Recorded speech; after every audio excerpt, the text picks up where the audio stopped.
Hi, this is Jaya. In this video, we shall see about morphology. Grammar revolves around two-tier system. One is morphology, another is syntax. A linguist will probe into the information and function of the words as a process in morphology. He will segment the words into root morphemes and adjective morphemes and other things, and he will draw a line of demarcation of the differentiation and the neat categorization of the morpheme. The second aspect involves arranging the morphemes into sequence to form words and then sentences.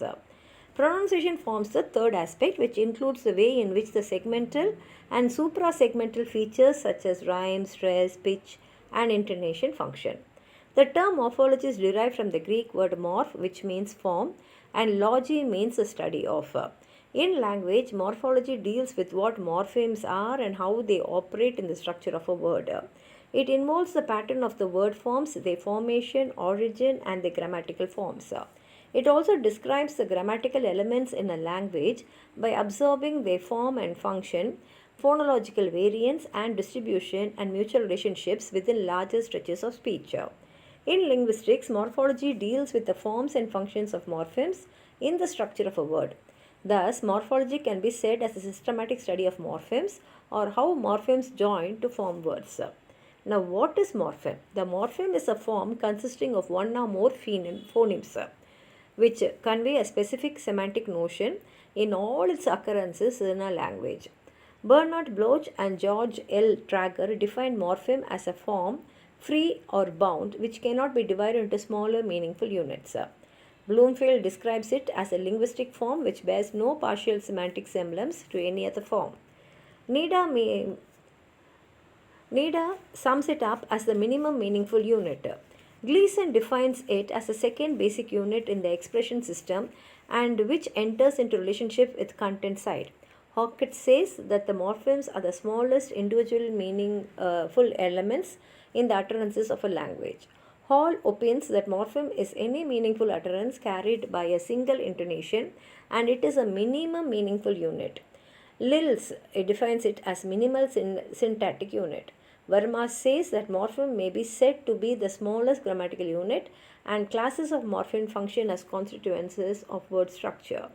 If we take as examples house, houses, talk and talking, it is obvious to note that in the second and fourth examples, something is added to the root form. Houses consist of two morphemes, house and yes, each of which have the grammatical function. We cannot take any other part of the word and detach it off. Neither length nor syllable is any guide to identifying the morpheme in a stretch of language. Thus, honeymoon, Timbuktu are equally single morphemes. The fact that honey and moon can have independent morpheme status does not mean that in honeymoon they have such independent status. On the other hand, short words like cats, oxen, comes are all two morpheme verbs, and words like his and where cause some controversy. Some linguists prefer to treat them as single, others as two morphemes, fused words so that where can be regarded as is, that is past tense of is where, and his as he, that is possession. Possession of he will be said as his. With words like sheep, where singular and plural forms are identical, some linguists like to say that sheep plural and sheep plus plural with the rider that plural here 0. A morpheme cannot be further broken into grammatical parts, though on a different level be broken up into phonemes which when assembled give it its distinctive meaning. Now, morpheme and syllable. A single morpheme may be made up of one syllable, example good, cat, train, or more than one syllable, example teacher, which has two syllables, introduction 4 syllables, chloromycetin 5 syllables. A morpheme may not be a syllable at all. The plural morpheme yes and the past tense morphemes d, t, and id are examples of this type. Though they are not syllables, they are morphemes. Free and bound morphemes. Morphemes are of two types, free morphemes and bound morphemes. A free morpheme is one which can be used as a word by itself. A bound morpheme can only appear in the structure of a word in conjugation with at least one other morpheme. It cannot be used as a word by itself. In reopened, for example, open is a free morpheme, whereas re and ed are bound morphemes. Roots and affixes. In a word which consists of more than one morpheme, there is usually one morpheme which is central and one or more morphemes which are peripheral. The central morpheme functions like the head and the peripheral morphemes function like modifiers. This central morpheme is known as the root and the peripheral morpheme are known affixes. A root is the part of a word which remains after all the affixes have been removed. In the word international, for example, nation is the root and inter and all are affixes. Inflectional and derivational affixes. Affixes are classified as inflectional affixes and derivational affixes. Inflection is a change made in the form of a word to express its relation to other words in the sentence. Derivation is a process by which new words are formed from existing words. Derivation is class maintaining if the original word and the new word belong to the same class. Example, boy and boyhood, both nouns, play and replay, both verbs. And is class changing if the two words belong to different categories. Example, able and enable. Verb form from adjective, season and seasonal, adjective from noun, sing and singer, noun from verb. Inflectional suffixes do not change. The class of the word, example, slide, slides, both verbs, hot, hotter, both adjectives, girl, girls, both nouns, play, playing, both verbs. They come last in a word and appear only as suffixes. But the derivational affixes can be both prefix and suffix.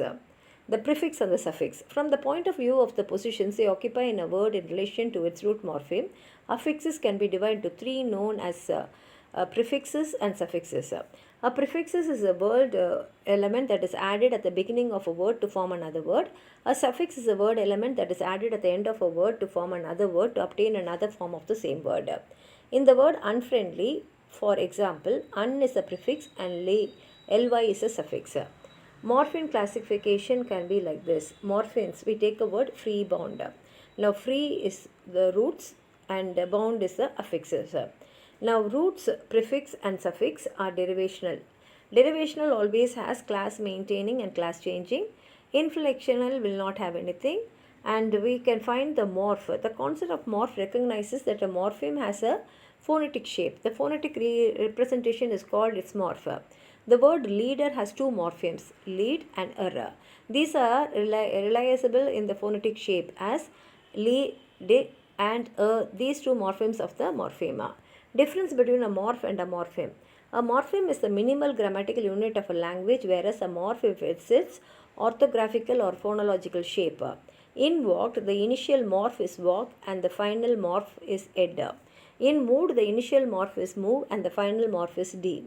Thus, the final morph of walked is not the same as the final morph of moved. The final morpheme of these two words is, however, the same. In other words, the past tense morpheme has taken two different orthographical shapes in these two words. Morpheme can also be differentiated in its phonological shape.